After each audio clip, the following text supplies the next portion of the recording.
Hello everyone, welcome to Unacademy. एक बहुत अच्छी अपॉर्चुनिटी जो मुझे देखने को मिला है वो है एयरपोर्ट अथॉरिटी ऑफ इंडिया में एयर ट्रैफिक कंट्रोल में जूनियर एग्जीक्यूटिव का पोस्ट। जो स्टूडेंट ऑलरेडी इन सब चीजों की तैयारी कर रहे हैं उनको ये पता होगा कि रिसेंटली 4 महीने पहले हमारे पास सेम तरीके का एक पोस्ट आया था। और अगर आप कंफ्यूज हो रहे हैं तो मैं आपको बता दूं कि गेट के थ्रू जो वैकेंसीज आई है वो अलग है, जिसमें गेट 2021 और 22 के बेस पे आपको एग्जीक्यूटिव का पोस्ट मिलने वाला है, वो अलग चीज है। और ये जो junior executive air traffic control का जो पोस्ट आया वो बिल्कुल अलग है उनसे, क्योंकि वहां पे आपको कोई एग्जाम देने की जरूरत नहीं है और यहाँ पे आपके पास एक सीबीटी एक एग्जामिनेशन होगा। अगर आप एयर ट्रैफिक कंट्रोल के रिसेंट जो वैकेंसी आई थी इसी साल, अगर आप उससे कनेक्टेड है तो डेफिनेटली आपको ये पता होगा। अगर नहीं तो आप मुझे फॉलो कीजिए इस वीडियो में, ताकि आपको मैं हर एक चीज जो रिलेटेड है एयर ट्रैफिक कंट्रोल, जिसमें आप यहाँ पे देख सकते हैं कि 356 वैकेंसीज आई है, 1,40,000 का आपका पैकेज होने वाला है। इसके बारे में पूरी डिटेल इस वीडियो में बताऊंगा। इसके अलावा ये भी बताऊंगा कि अन अकेडमी गेट अकेडमी के साथ क्या प्लानिंग आपके साथ कर रहा है, ताकि आपका प्रिपरेशन हो सके विद इन टाइम। पूरी डिटेल जो नोटिफिकेशन आई है उसको मैंने एक्सप्लोर करके जो इंपॉर्टेंट पॉइंट था वो पॉइंट को मैं एक्सट्रैक्ट करके आपके पास यहाँ पे रख रहा हूं। ठीक है, so just one by one हम लोग देखते हैं कि हमारे पास जो पोस्ट है वो है जूनियर एग्जीक्यूटिव का, ये एयर ट्रैफिक कंट्रोल का होता है। और ये टोटल वैकेंसीज 356 अभी आई हुई है रिसेंटली, 3 दिन पहले। हम यहाँ पे बात करें कि इस पोस्ट के लिए जो आपको जो क्वालिफिकेशन चाहिए वो क्या है, तो यहाँ पे इसको समझने की देरी। अगर इससे कोई भी रिलेटेड डाउट होगा तो आप मुझे कमेंट कीजिएगा, क्योंकि रिसेंटली मैंने इसी कोर्स को लॉन्च किया था गेट एकेडमी के बैनर में। अभी ये अन अकेडमी के ऐप में आपको मिलने वाला है। कब मिलने वाला है पूरी डिटेल में आपको बताऊंगा। Junior executive air traffic control, ये जो क्वालिफिकेशन आपको चाहिए वो एक्चुअली बैचलर डिग्री का चाहिए, जिसमें 3 इयर्स का बीएससी आपके पास होना चाहिए। BSc with physics and mathematics, क्योंकि बीएससी बायोलॉजी में भी होता है और काफी सारी चीजों में होता है, लेकिन आपकी जो बीएससी है वो फिजिक्स मैथमेटिक्स के साथ होनी चाहिए। आपने फिजिक्स मैथमेटिक्स के साथ बीएससी किया तो आप एलिजिबल है। दूसरा एक बात और बता दूं कि यहाँ पे आपको बैचलर डिग्री इन इंजीनियरिंग, मतलब जो बी की डिग्री या फिर बीटेक की डिग्री है वो भी आपके पास है, तब भी आप एलिजिबल है। सिर्फ आपको ये देखना है कि आपने 12th में फिजिक्स और मैथमेटिक्स लिया हुआ होगा। तो ये एकदम ऑब्वियस है कि आपने, अगर आपने बी बीटेक किया है तो वो तो पीसीएम के बेस पे होता है, तो आपको बार बार ये सोचने की जरूरत नहीं है कि सर मैंने 12th में फिजिक्स मैथ्स नहीं लिया है। दूसरा ये कि अगर आपने डिप्लोमा भी किया हुआ है, उसके बाद सेकेंड ईयर में बी बीटेक किया है, तो आप ये बोलेंगे कि सर मैंने 11th 12th नहीं पढ़ा है, तो उस कंडीशन में भी अगर आप बीटेक में फिजिक्स और मैथ्स के साथ अपना बी कंप्लीट किया है तो आप भी एलिजिबल है। तो यहाँ पे कोई भी टेंशन की जरूरत नहीं। फिर भी इससे रिलेटेड कोई भी आपको डाउट हो तो just give me a message on the comment box of this particular video. So आपके पास दो चीजें हैं, या तो आप बीएससी किए हो या फिर कोई भी, सर मैंने आईटी में भी किया आप एलिजिबल हो, सर मैंने इलेक्ट्रॉनिक्स में किया आप एलिजिबल हो, सर मैंने मेटलर्जी में किया है आप एलिजिबल हो, सर मैंने माइनिंग में भी किया है आप भी एलिजिबल हो। तो यही बात बोल रहा हूं कि बी बीटेक किसी भी ब्रांच में आपने किया है तो आप एलिजिबल है। जो दूसरा वाला पोस्ट आया है जिसका नोटिफिकेशन का यहाँ पे मैं कोई भी डिस्कशन नहीं कर रहा हूं, वो अलग चीज है, तो आप उससे कनेक्ट मत कीजिएगा। ये एकदम डिफरेंट वैकेंसीज है जो कि एयर ट्रैफिक कंट्रोल का है, इसका एक एग्जामिनेशन होने वाला है। ठीक है, आगे बात करें कि यहाँ पे आपके पास एज लिमिट क्या है, क्योंकि काफी स्टूडेंट्स जो है वो काफी सालों से, अगर आप एम्प्लॉयड नहीं है तो इन दैट कंडीशन आप भी इसको फिलअप करेंगे तो आपका एज लिमिट जो है वो 27 ईयर्स होना चाहिए। पे स्केल आइडिया जो है वो आपका 40,000 3% के इंक्रीमेंट के साथ 1,40,000 तक जाएगा। इसके अलावा आपको ये बता दूं कि एयर ट्रैफिक कंट्रोल एक बेहतरीन जॉब है, क्योंकि आपके पास यहाँ काफी सारी चीजें और भी मिलती है, सिर्फ 40,000 की सैलरी नहीं। इन एडिशन टू बेसिक पे, ये क्योंकि आपका बेसिक पे है, dearness allowance perks 35% of basic pay, HRA and other benefits which include CPF, gratuity, social security schemes, medical benefits etcetera are admissible as per AAI rules. तो इतने सारे additional benefits भी आपको मिलेंगे, तो आपको इसके लिए टेंशन लेने की जरूरत नहीं कि सर इतना। तो स्टार्टिंग सैलरी आपकी 1 लाख के आसपास होगी, तो इसके लिए आप बिल्कुल अवेयर रहिए।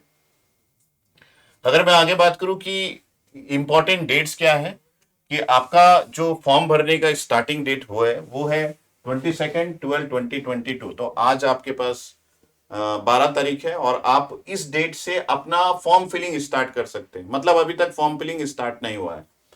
Last date of online application आपके पास 21 जनवरी है, तो मतलब आपको 1 महीने का समय दिया है, और इसमें 1 महीने के समय में आप काफी कुछ प्रिपरेशन भी कर सकते हैं। मैं आपको बताऊंगा कि प्रिपरेशन कैसे करना है, क्यों करना है, और प्रिपरेशन करने से आपको क्या क्या एडवांटेज मिलने वाला है। दूसरी बात, अगर हम बात करें कि tentative date of online examination will be announced on AI website, तो अभी टेंटेटिव डेट नहीं अनाउंस किया गया है, लेकिन रिसेंटली जो एग्जामिनेशन एआई के थ्रू देखा गया उसमें यह भी देखा गया है कि जो एग्जामिनेशन होता है वो बहुत जल्दी हो जाता है।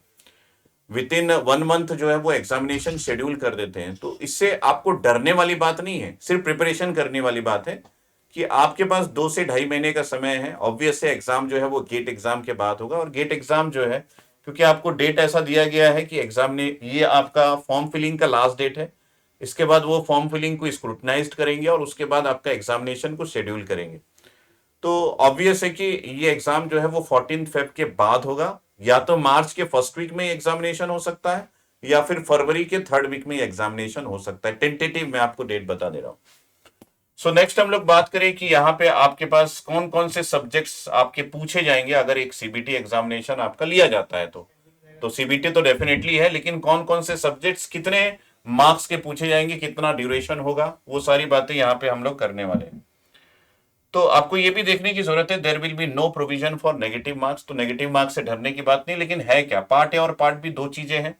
आपको पढ़ना है इंग्लिश लैंग्वेज 20 मार्क्स का, जनरल इंटेलिजेंस रीजनिंग 15 मार्क्स का, जनरल एप्टीट्यूड 15 मार्क्स का, जनरल नॉलेज अवेयरनेस 15 मार्क्स का। तो इसकी तैयारी करनी है, जिसमें इंग्लिश लैंग्वेज प्रमुखता से आपको 20 मार्क्स की तैयारी करनी है। लेकिन सबसे इंपॉर्टेंट जो यहाँ पे है वो है फिजिक्स एंड मैथमेटिक्स का कंसेप्ट, जो कि एप्लीकेशन लेवल का होगा। मैं आपको यहाँ पे बिल्कुल अलर्ट कर दूं कि ये जो फिजिक्स मैथ्स है ये आपको ग्रेजुएशन का नहीं करना है, क्योंकि कोई बीएससी से आ रहा है, कोई इंजीनियरिंग से आ रहा है, तो सबका ग्रेजुएशन की चीजें अलग अलग हो सकती है, लेकिन सबका 11th 12th का मैथमेटिक्स जो है वो सेम रहता है, और फिजिक्स भी सेम रहता है। तो आपको जो यहाँ तैयारी करनी है वो 11th 12th के मैथमेटिक्स और फिजिक्स की तैयारी करनी है। तो मैं आपको ये डिस्कशन करके बिल्कुल बताऊंगा। ये तो मेरा फर्स्ट सेशन है, मैं आपको सेकंड थर्ड सेशन में पूरे पूरे फिजिक्स मैथ्स का पूरे डिटेल एनालिसिस करके बताऊंगा। मेरे फैकल्टी एक्सपर्ट भी रहेंगे जो आपके साथ सारी बातें शेयर करेंगे कि लास्ट टाइम कैसे आया था, किस तरीके के क्वेश्चन थे, फिजिक्स में 11th में क्या आता है, 12th में क्या आता है, 12th मैथमेटिक्स 12th फिजिक्स में क्या आता है, ये सारी चीजें आपके साथ डिस्कस की जाएगी। जस्ट एक इंट्रोडक्शन वीडियो मैंने आपको बताया ताकि आप अलर्ट हो जाए, अवेयर हो जाए कि आपके पास एक अच्छी अपॉर्चुनिटी है, और इस अपॉर्चुनिटी को ग्रैब करना चाहिए। बिल्कुल सुप्त अवस्था में जिंदगी नहीं जीना है, अलर्ट रहना है, अटेंटिव रहना है, तैयारी करते रहनी है एग्जामिनेशन की। यहाँ पे मीडियम जो रखा गया वो बाईलैंग्वेज रखा गया, हिंदी इंग्लिश दोनों में पेपर आपके पास रहेगा। आपकी चॉइस है कि आप किस लैंग्वेज में पेपर को देना चाहेंगे।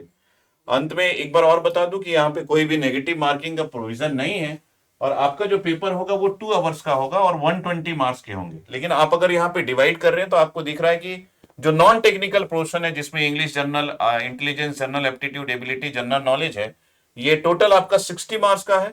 और ये जो टोटल है ये आपका 60 मार्क्स का, 60 क्वेश्चन, एक क्वेश्चन 1 नंबर का, मतलब ये ऑब्जेक्टिव टाइप के क्वेश्चंस आपको पूछे जाने वाले हैं। आगे मैं और भी इसके बारे में डिटेल की बात करूं तो यहाँ पे आपके पास सिलेबस ऑफ रीजनिंग है, जिसमें आपको सारे टॉपिक्स अच्छे से लिखे गए हैं। आप एक बार इसका स्नैपशॉट ले सकते हैं और उसके अकॉर्डिंग आप प्रिपेयर कर सकते हैं, जिसमें पजल्स है, डेटा सफिशिएंसी है, नॉन वर्बल रीजनिंग है, एप्टिकल रीजनिंग है, वर्बल रीजनिंग है, लॉजिकल रीजनिंग है, डेटा इंटरप्रिटेशन है। इंग्लिश के सिलेबस में भी पूरी चीजें लिखी गई है, आप स्नैपशॉट ले सकते हैं। नेक्स्ट हम लोग बात करें कि जनरल एप्टीट्यूड में आपको क्या पूछा जाएगा, तो ये जनरल एप्टीट्यूड का पूरा डिटेल है। आप इसका भी स्नैपशॉट लिख के इसकी तैयारी 1 by 1 कर सकते हैं अगर आप सेल्फ स्टडी है, वरना आप हमसे जुड़ के कर रहे हैं तो definitely we are providing everything that you want here.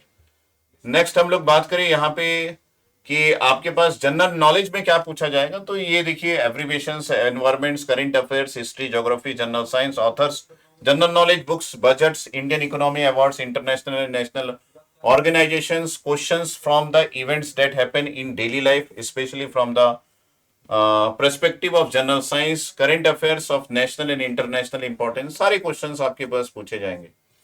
ये है आपके पास मैथमेटिक्स का सिलेबस। ये मैथमेटिक्स का सिलेबस एक बेसिक आइडिया मैं आपको दे रहा हूं, लेकिन मैथमेटिक्स सिलेबस का एक डिटेल सिलेबस मैं आपको प्रोवाइड करूंगा नेक्स्ट सेशन में, जब हम लोग फिजिक्स और मैथ्स की सिर्फ बात करेंगे। तो यहाँ पे कैलकुलस है, डिफरेंशियल इक्वेशंस है, प्रोबेबिलिटी एंड स्टैटिक्स है, न्यूमेरिकल मेथड, मैट्रिसेस और लिमिट्स एंड स्ट्रेट लाइंस है। और अगर हम लोग बात करें फिजिक्स में आपको क्या क्या पूछा जाएगा, atomic structure, wave and optics, numerical physics, mechanics, kinematics, gravitational, electricity and miscellaneous. ये इन जनरल आपके टॉपिक्स होते हैं, इसमें डिटेल में हम लोग जाएंगे। नेक्स्ट हम लोग बात करें कि हम आपके लिए क्या प्लान करने वाले हैं, तो आपको मैं बता दूं आज 12th है, 14 दिसंबर को मैं आपसे फिर से मिलूंगा, जिसमें मैं आपको बताऊंगा कि हम किस तरीके के कोर्स लॉन्च कर रहे हैं, उसमें फैकल्टीज कौन कौन रहेंगे, किस तरीके का प्रिपरेशन स्ट्रेटजी हम आपको प्रोवाइड करेंगे, कैसे हम आपके कोर्स को विद इन 2 मंथ्स कंप्लीट करेंगे बिफोर एग्जामिनेशन, कैसे हम आपका रिवीजन प्लान करेंगे, सारी चीजें मैं आपको यहाँ पे प्रोवाइड करूंगा। सो आई होप कि आपको यहाँ से कुछ आइडिया लगा होगा। तो आप बिल्कुल भी यहाँ पे टेंशन ना ले कि प्रिपरेशन कैसे करेंगे। अगर आप गेट एकेडमी, अन अकेडमी के साथ जुड़ते हैं तो आपका प्रिपरेशन हम करवाएंगे, बस आपको क्या है, लक के तैयारी करनी है। तो एक अच्छी अपॉर्चुनिटी है जो इस साल 2 बार आई है। तो अगर पहले बार में किसी ने चांस खो दिया होगा तो दूसरी बार आप लग के पढ़ाई कीजिए।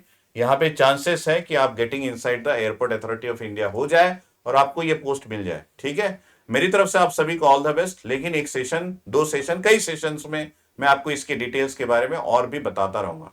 अभी के लिए इतना ही। Thank you, bye bye, take care.